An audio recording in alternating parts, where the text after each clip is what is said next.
We saw you're going to open with Georgia, your old team here. Well, what are your feelings about that, and just how do you feel like the whole schedule lays out?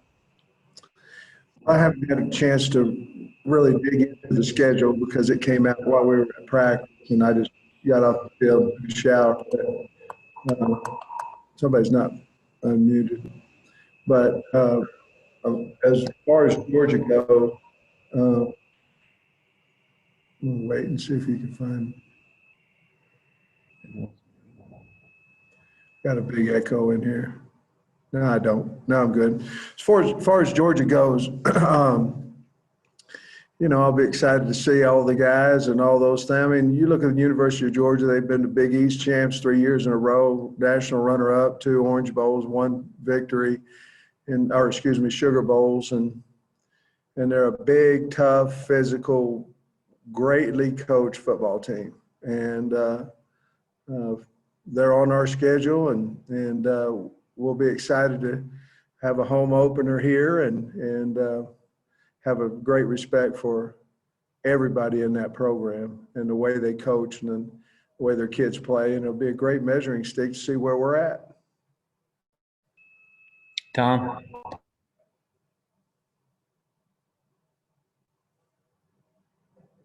There we go. Yeah, just some thoughts about how today went, and also, do you have any guys who are dinged up that couldn't go through practice that you can mention, please? No, and I probably won't talk a lot about injuries anyway, but no, we didn't have any guys dinged up. We pretty much made it through practice, and it went well. It was a little hotter out there than I thought it would be, but we 2-spotted everything all day, and so the kids were pretty tired at the end. But we finished with a little 2-minute drill, and we had a 2.5 hour practice, and we're really pleased with the effort.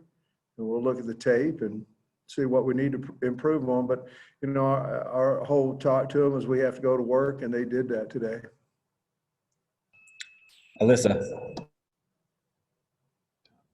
Hey there, Coach. When you look having your offense go against your defense, what really stood out to you today? I think we have some speed on both sides of the ball, and our wideouts got an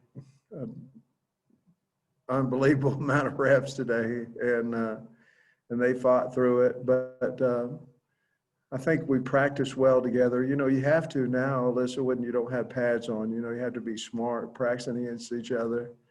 I thought the quarterbacks threw the ball well. And I thought the understanding of our offense, there wasn't a whole lot of missed assignments I didn't see, and there wasn't balls on the ground. So those are the things you worry about early in practice. And I thought they did a nice job of taking care of the ball and on defense running to the ball. Nikki? Hey, Coach. When you're doing your quarterback drills, who goes behind Felipe Franks right now? I know that nothing's settled, but who do you have going behind him? KJ Jefferson is behind him right now. And then after that, it's, kind of a rotation of the 3 guys, with Jones and Lindsey and Malik. But KJ is behind Felipe in the depth chart right now. Thank you. Otis. Well, you kind of got my question too, Sam, but just talk about how the quarterbacks threw the ball. Everybody wants to know about the quarterbacks, and like I said, Nikki just asked you, but talk about how they, specifically Felipe and KJ, how they look today throwing the ball. Felipe's got a very, very strong arm. I thought he was really accurate today. And, he played like what you certainly hope a veteran quarterback would play. And KJ, I'm really excited about him because he's learned the offense and running the offense. But you have to understand he's still very, very young as a quarterback in college. And so he'll have to play faster and things of that nature, but that'll come with reps. And I'm really pleased with all our quarterbacks. I really am. Lindsey took his group down and scored in the 2-minute drill. So, I mean, I'm pleased with where we're at that position. Frank's ankle, is it okay now? Felipe's? Yeah. Yeah, he's 100%. He's fine. Hey, Biddy. Hey, Coach, how you doing? Hey, Trey.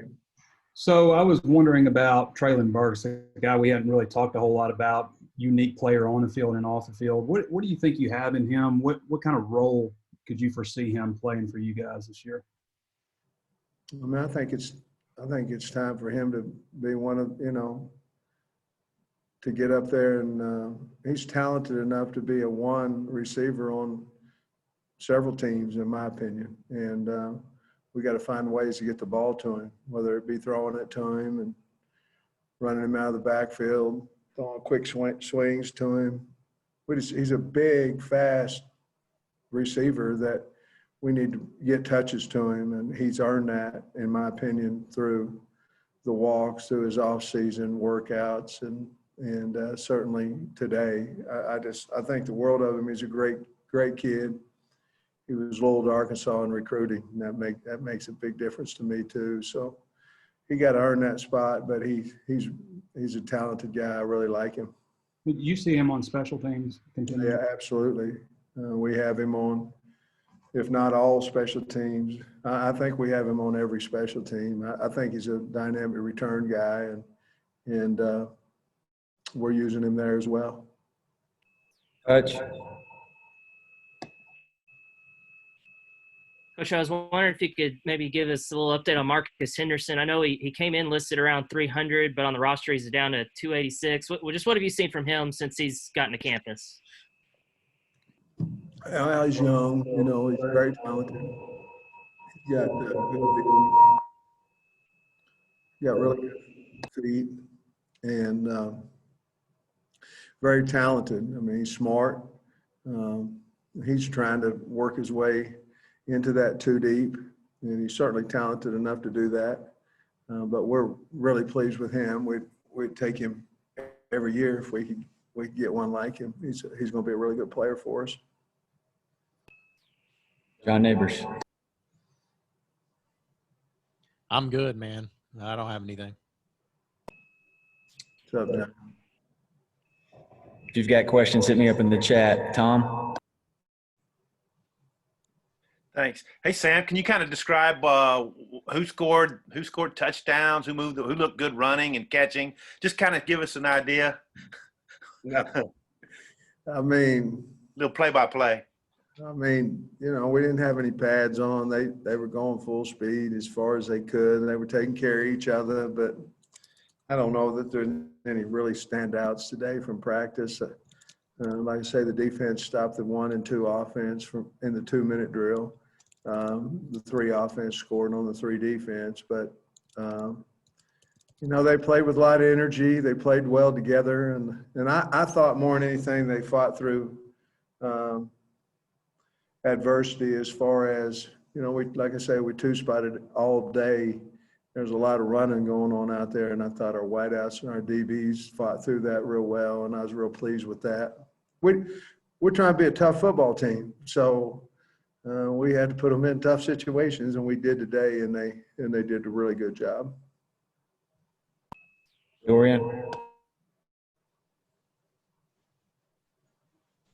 Hey, Coach. I'm not sure if this is better suited for you or Coach Briles, but I was just wondering what Felipe's relationship has been like with the wide receivers that you've noticed, because the wide receivers are a core that's gone through 8 different quarterbacks over the last 2 seasons. There hasn't been a lot of consistency there. You're probably right. It's probably Coach Briles can probably answer that better than me, but from what I see, the relationship's really good between the wideouts and Felipe. And matter of fact, all the quarterbacks, but you brought up a valid point. We'll try not to play 6 or 7 this year if we can stay away from it. Mike Sadie? Hey, Coach, how you doing today? Question for you. With so much work to do on the football field, how difficult is it to keep your guys focused on the protections in place off the field, especially when you look around the SEC and see a lot of these pictures of students coming back to campus and maybe not taking the safety as important as they should with the season we all want to see a few weeks from now? Well, I think you have a valid point with kids coming on campus. I mean, obviously they're coming on campus. They've been on campus now for about a week and a day or so. You know, they move in earlier and earlier nowadays. We used to move in like the day before school, but it's not that way anymore. So, you know, you're talking about the 4th of July and they left and they went here and there, and you're talking about every night of the week. And, you know, just because the kids are back doesn't mean that it was a ghost town here in Fayetteville before they came back. And so a lot of it is just talking to them about how important the season is to them, how the COVID is very, very scary and very, very harmful. You know, I told them the other day that I could not imagine if I got the virus who I would have to quarantine. And if you look at it that way, the person I'd have to quarantine is my wife, you know, Jamie. But other than that, I haven't been 6 foot close to somebody without a mask on for over 15 minutes in a long time. I think if you look at it that way as a player and you go, okay, they're going to call you and they say you have the virus, who are you going to have to quarantine? If the answer is nobody, then you're probably doing a pretty good job of it. And so that's kind of how we had to explain it to our kids. And we know they're young, but we also know that if they get the virus, that it's going to be a 14-day outage. You know, you're not going to get to play, and with a 10-game schedule, it's going to cost you some games and some time, and they've worked awful hard. And so I think they're doing a really good job of it. For a long answer to tell you what I think, but I think we're doing a really good job of it. And there's going to be obviously hard decisions they're going to have to make when the campus gets full. We hope they just make the right ones. We trust that they will. Harry Wood. Hi, Coach. With the practice schedule, having days off in between, what does that do for preparation, and what does that do for you as a coaching staff in just getting ready for the next practice when you've got so much time in between, unlike in the past with fall camp? You know, we purposely went 3 days the first week, and you know, again, it's not necessarily what's going on in front of us, but what's happened behind us, you know, and we've had almost 20 practices, 20 walkthroughs before we started camp. And so we thought that we would be much further on, because we probably have, I don't know, 75% of our offense and defense and special teams for that matter. And so we thought we'd be much better job of getting our kids out there and then having a full day off for us to get together as a coaching staff, because we're new too, and make sure that we're doing the things exactly like we want them done, and then be able to relay it to our kids on the off day. We felt like we could press them a little bit harder because we had a day in between, and we still wanted to be able to give our kids the weekend off because we're setting, you know, in a 40-day period to get 25 practices.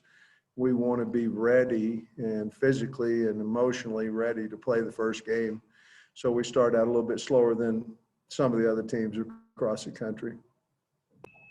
Trey Biddy. Hey, Coach, I was curious about the newcomers. I know they've been around campus for a while, but a lot of times when camp starts up, you know, some guys will kind of sit back and, you know, feel their way around, and other guys kind of throw their weight around, try to jump to the front of the line. I was wondering if there's anybody that's kind of caught your eye in that regard. I like the D lineman, Trey. I like, you know, and I'm not talking about Coach, because to me, he's new and Kelly's new, but they're older, you know, and those two guys have done well as well. But I like the young D lineman, you know, with both Boykin, Toll, and Stewart. I think they're going to be good players for us eventually down the road. And then I like the offensive lineman. And then, you know, Malik Hornsby's done a really good job. He's got a really good arm on him. You know, he's fast, but I got to I got to see him throw today, you know, and instead of do this, you know, without a ball.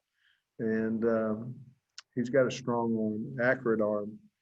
And so I was pleased with those guys. And of course, you know, the transfer guys at this point, we feel like we really hit home runs with those guys. Every one of them, I believe, is going to help us with Draper and some of those guys. So, and Reed and Carrington, and, you know, just so I think we've upgraded our football team with the transfers, and they really have good character, Trey, so they fit in well with the team.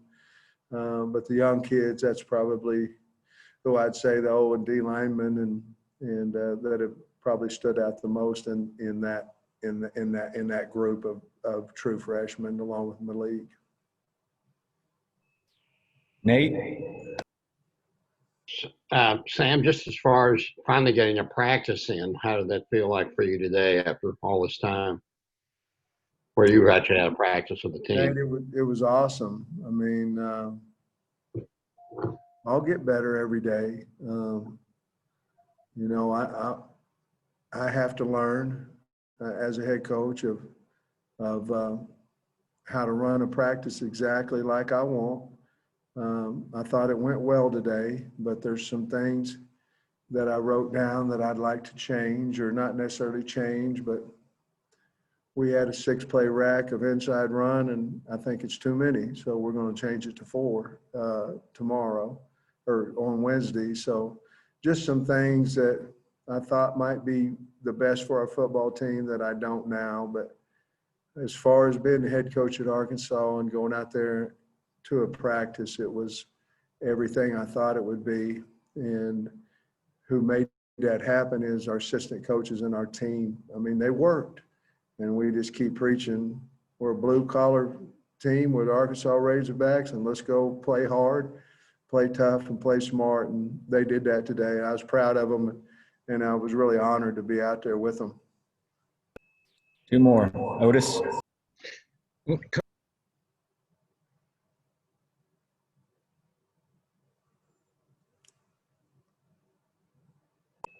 Otis, you're on mute. Coach, did Hudson Henry, how is he doing? And I mean, does he feel like, you feel like he can take a step forward and really help you this year, because he was kind of banged up last year? Yeah, we're planning on him too. I'll tell you that, Otis. I really like him. I mean, he's big, athletic. He's worked awful hard. I'd love to see some success come his way. We'll know a little bit more, you know, probably on Friday when we put the shoulder pads on. But I hope so. And he's such a wonderful person and works hard, and he's very talented. So we're expecting him to have a good year. Alyssa, last one. Yeah, Coach, this kind of plays off Nate's a little bit, but I just want to know for you personally, your first fall camp as a head coach, you're used to being over there coaching that offensive line. How hard was it not to step in and go back to your roots and have to kind of step back and watch the field as a whole? Well, if I didn't have Brad Davis, it'd probably be hard. But since I have him, and I know what a fine coach he is, it's not so hard. But it was fun, to be honest with you. You know, I made it to every individual drill and wrote down some notes about what I'd like to change about different drills and things of that nature.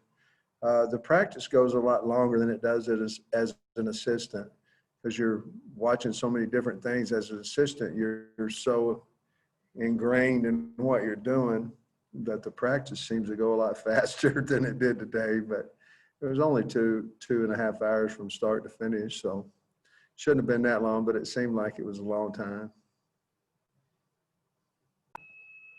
Thanks, sir.